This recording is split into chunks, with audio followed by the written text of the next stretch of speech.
to be going back to where it all started. Back to the Matrix.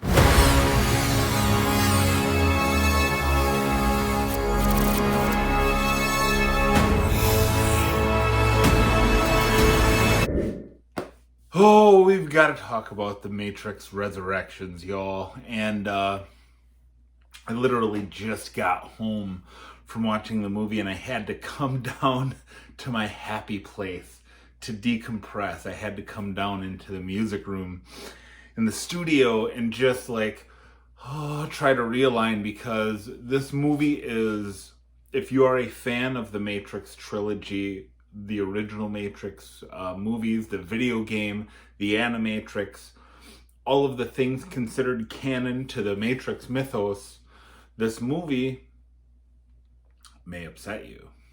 I love the Matrix. I remember I saw it on opening night in 1999 when the first one came out, and I was blown away. And it's a movie that still holds up 20 plus years later. And so I want to give a breakdown. I'm a nerd, man. I'm a movie guy. I'm a comic book nerd. I'm a music guy, and I love movies. And I do a lot more than just silver stacking, right? So, but I want to make this movie because it's something I care about. And so hopefully, if you're new here, check out the rest of my content. It's probably different than what you're used to. And if you're used to my normal content and this is different, maybe just hear me out. You can hear something else that interests me. But so let's talk about the Matrix. I'm totally spitballing this thing, and I may throw in some trailers, for some B-roll in here. But let me just say that this is a ripoff of Nando v. Movies. So credit where credit is due. Nando v. Movies, he will take things about a bad movie and tell you how to fix it. So I'm going to tell you how to fix the Matrix Resurrections. And before I do that, though, I got to tell you everything that's wrong with it. Everything that's wrong with the Matrix Resurrections is, one, let's forget about the casting. We know Lawrence Fishburne isn't in it. That's obviously a massive, glaring omission. We know that Hugo Weaving is not in it, playing Agent Smith. So there were some key people who were recast in the movie. The main problem, one of the main problems, is there is entirely too much dialogue. And so I'm editing this, and I was spitballing that, as I said. So when I say there's too much dialogue in and of itself isn't bad, but a key to good storytelling in a movie is to show me, don't tell me. I don't need all this exposition. There's way too much exposition. They should have done more showing, less telling. Here's what happened. Neo dies at the end of the Matrix Revolutions, so the third installment. And basically, the new architect, played by Doogie Howser, the new architect has rebuilt the Matrix and reprogrammed it. And he has reinserted Trinity and Neo into the Matrix and has given them really interesting lives and backstories. And this is one of the things the movie did kind of right, is that it made, and if I didn't warn you before, major spoilers ahead. I'm spoiling this whole movie. So Neo is a video game programmer, and he programmed the most popular video game of all time, The Matrix. And his therapist, Doogie Howser, who later on we've discovered is the architect, essentially, of the new iteration of the Matrix. We know there have been past iterations. That was revealed to us in the second and third installments of the. So that's nothing new, right? So we have a new iteration of the Matrix, and in this iteration, Thomas Anderson is a video game programmer. He is successful.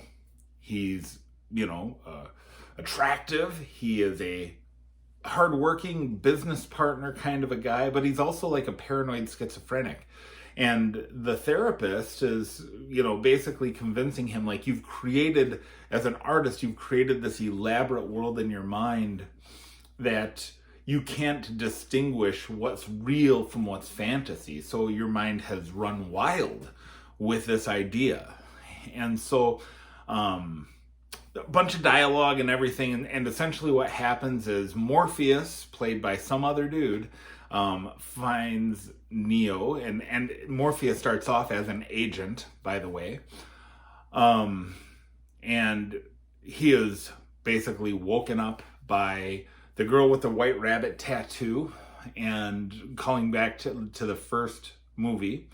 And so they get him out of the Matrix, and basically they have to rescue Trinity, because Trinity and Neo are an integral part of the new Matrix. Like, their bond is an integral part to keeping the Matrix together. I think what it comes down to is feelings. The old architect was all about facts and equations and numbers, but this is a world ruled by the way that people feel. And so you have this bond of love between Trinity and Neo, and that's the glue that binds the new Matrix. So, now that you have the basic plot line, basically Neo is taken out of the Matrix and he wants to go find Trinity. He goes hesitantly because he's still thinking like things aren't real. This is my mind messing with me and stuff. So yeah, it's one of the things that the Matrix Resurrections does right. But then once Neo's in the Matrix, he doesn't want to fight. He feels like everything is kind of for nothing. So they go back to the dojo from the first Matrix, where basically Morpheus beats the holy crap out of him to get him to fight for Trinity. And he does a Sue Storm style, Fantastic Four, by the way, Sue Storm style force field, and blows the whole building to itty bitty bits. And it's like, oh wow, look at this new powerful version of Neo. He's not all that powerful. So in the new Matrix, or I'm sorry, in the human world, it's no longer Zion, it's Io. Zion is no longer there. Io is a new place where humans and robots work collaboratively, and because of scarcity, the robots actually fought against each other. There was like a civil war, if you will, between the machines. So there's machines working with people, and now they're growing strawberries so they don't have to eat slop. And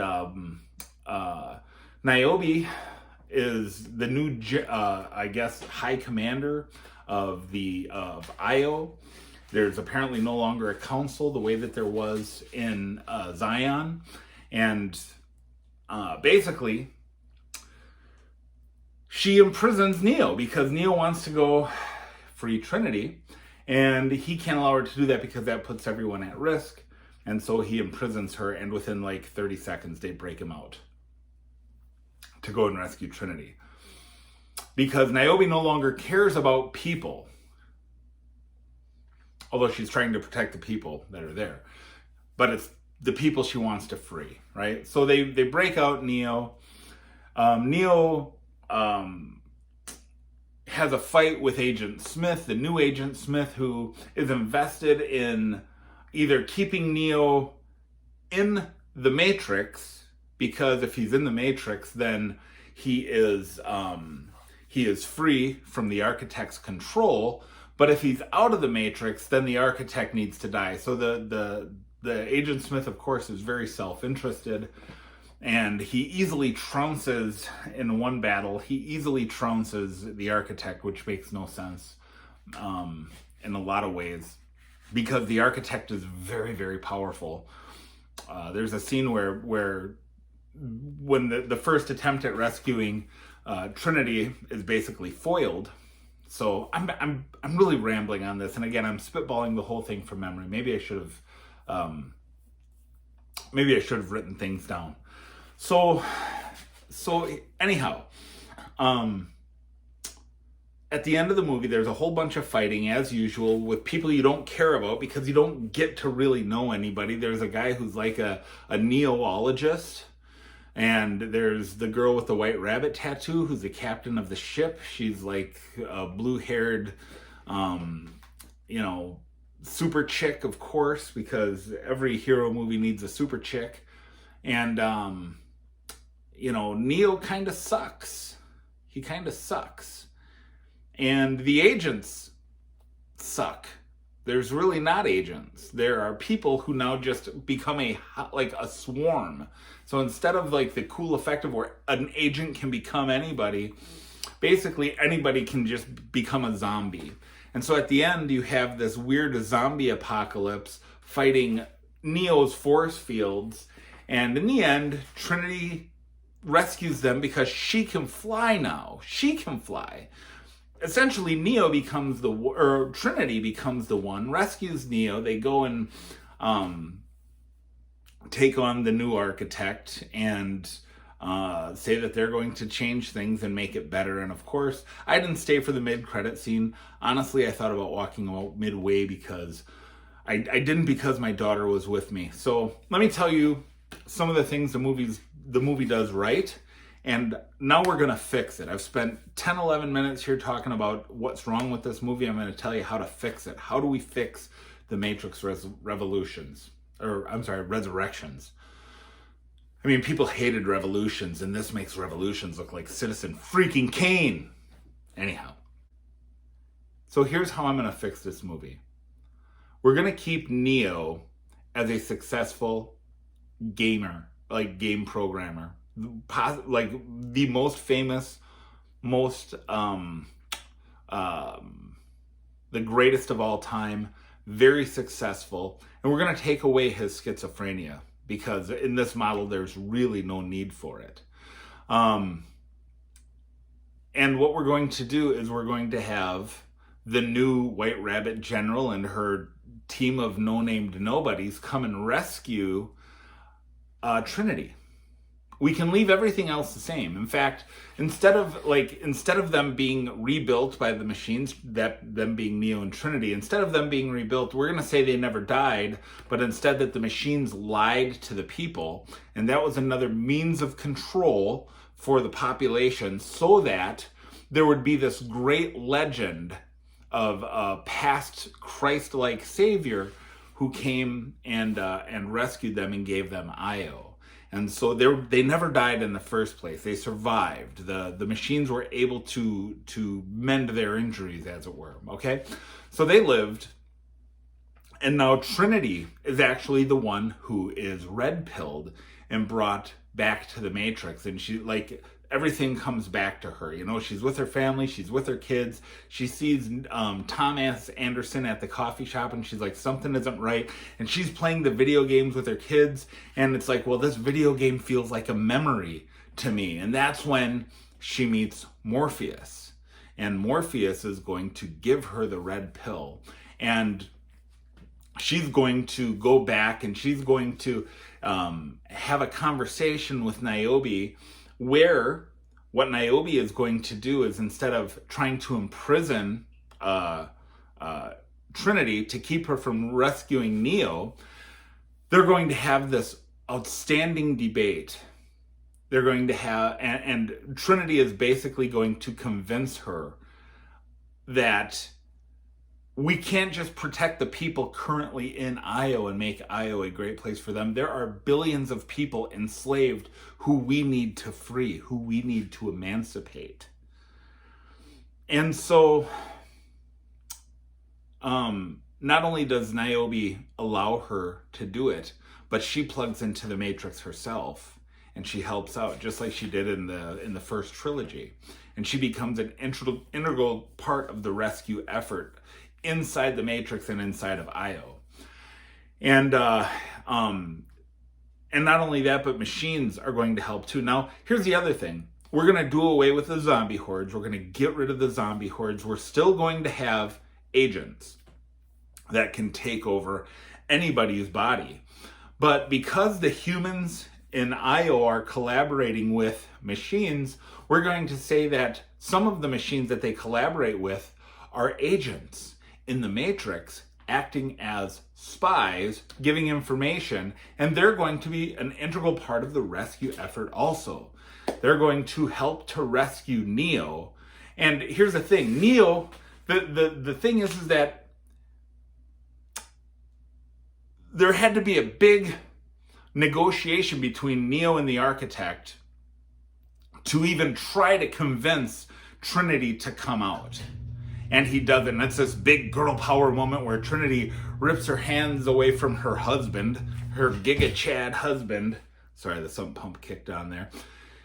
And instead, she has to go and convince Neo, who is wildly successful, has everything he could ever want, and he has, maybe even he has beautiful wife and children, and he's the one with everything to lose, and she has to go and convince him to come out to take the red pill. Far more compelling, and it puts everything back in its place instead of flipping everything on its head and putting the original Matrix trilogy in a toilet for the Wachowskis to take a giant dump in. You actually accentuate Trinity's role by making her the one that's able to convince, and in fact, she is the only one who can convince Thomas Anderson, aka Neo, to take the red pill. Morpheus can't do it, Niobe can't do it, and they know they can't do it. They know that their only hope to rescue Neo is Trinity. Now, how are they going to do this if they think if they think that they are actually dead, right? If they think that they are actually dead, they being the people of Io, the humans, if they think that Neo and Trinity are dead, how do they find out that they're alive? Well, it's the double-crossing agents. The double-crossing agents find out, and they know the plan, and they know the whole scheme, and they help the humans find them. And so I think if you do just those fairly minor things and you restore Neo to his original greatness, and look, I wasn't necessarily, I mean, Neo is super OP. Can we just face that, right? Like by the third Matrix, he was super OP. He had powers in the real world, which made people even speculate like, well, maybe there's layers to this Matrix thing. You could have even played off of that. You know, maybe that's another system of control also, you know? So you could have even played off of that, but leaving everything as it is, restoring Neo to his original abilities and not just Sue Storm putting up force fields and redirecting missiles and everything, but he is the hero. And he's only the hero because Trinity is the hero. And the real hero of the story is love. And that is what the Matrix is all about anyways. And, you know, determinism versus free will. So I love The Matrix. I love The Matrix. In this movie, I left the theater really angry, thinking that this thing was a total waste of time. And all of these things that I've just shared with you are things that me and my daughter Chloe spitballed the whole drive home. Like, okay, well, what were the good parts about it? And how could you make it better? These were our ideas. I want to know what you think. Leave comments down below. Like, subscribe, share, all of that good stuff. If this is your first time here, I know that the rest of my content, I know the rest of my content is radically different than this. And if you're a subscriber currently, I thank you for tolerating this rant about the Matrix. I know this has nothing to do with Silver, but there's more of that to come in the future. This just had to be said. And shout out to Nando V Movies. Go check out his channel. I'm actually going to put his name in my title so I get more clicks. That's what we do around here. So, all right, y'all. Thanks for watching. We'll see you on the next one.